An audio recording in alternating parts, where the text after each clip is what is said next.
a way to decide efficiently and act without overreacting to a situation or underreacting to a situation.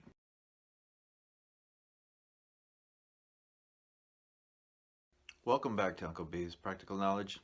If you haven't done it yet, please like and subscribe to this channel and click on the notifications so that you don't miss anything. Leave a comment in the bottom to let me know what you think of this video and any other videos or any other topics you'd like me to discuss. Last time we had an overview on situational awareness, and I particularly talked about being observant, and that was one of the first steps of gaining situational awareness. So today I want to discuss the OODA loop. That's O for observe, O for orient or orientation, D is for decide, A is for act.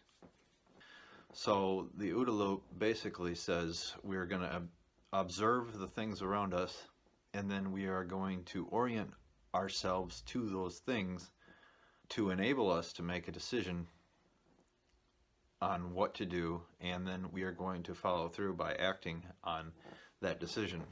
So the OODA loop is observe. We'll observe our surroundings. For example, if you are driving in a car, you would observe the traffic around you, and you would then orient yourself in relation to that traffic. You will observe how close or how far away you are to something like another vehicle, and then you will take that information and process it, and that's the orientation part of it. And then you will decide what you have to do. Do you have to slow down? Are you allowed to speed up? That type of thing. And then once you've decided that, you will act. So you would be acting upon that information that you observed and oriented yourself to and decided upon. We want to be able to improve our situational awareness first, obviously, by being more observant. We want to take the time to take in the scenery, what's going on. Look around you. Don't pay attention to your cell phone. Don't be distracted by any one thing. Make sure you break your concentration to look around to see what's going on around you. And then, of course, you make those orientations, those determinations. There's someone standing there at the corner. Is he watching me? What is he doing? Is he wearing baggy clothes in the middle of summer, warm clothes like a trench coat in the middle of summer? Then that would be an indicator that he might be hiding something under that trench coat or that sweatshirt. Is he angry? Is he drunk?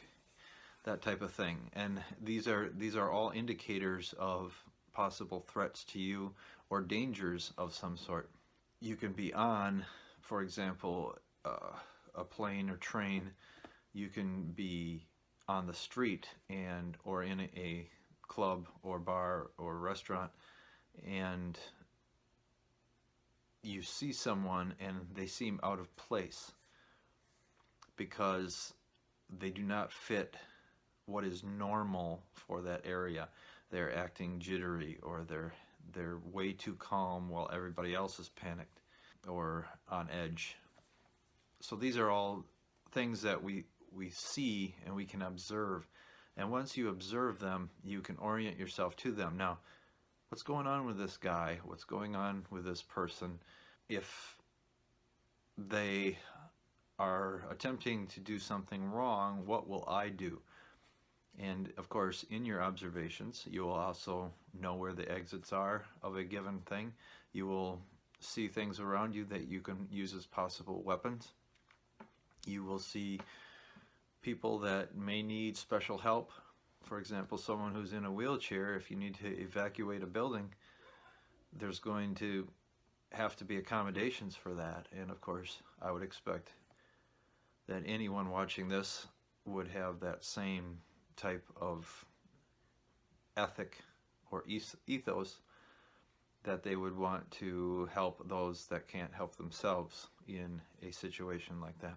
So you orient yourself to that person. You perhaps if it's a threat on the street, you move to the opposite side of the street, but you perhaps do not take your eyes off of him, or you don't turn your back to him, but you're leery of him and wary of what he may or may not attempt to do.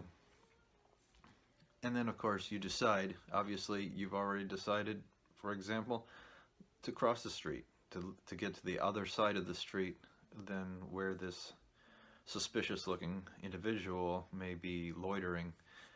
So you've decided to do that, you've already done that, so you've acted upon that, and then in doing so you will also be continuously making observations and assessments and deciding how further to act. The OODA Loop is a way of slowing your mind down and your emotions so that you can make rational decisions to possible irrational behaviors around. Until next time, thank you. Please, once again, I'd appreciate a like and I'd appreciate a subscribe. Thank you.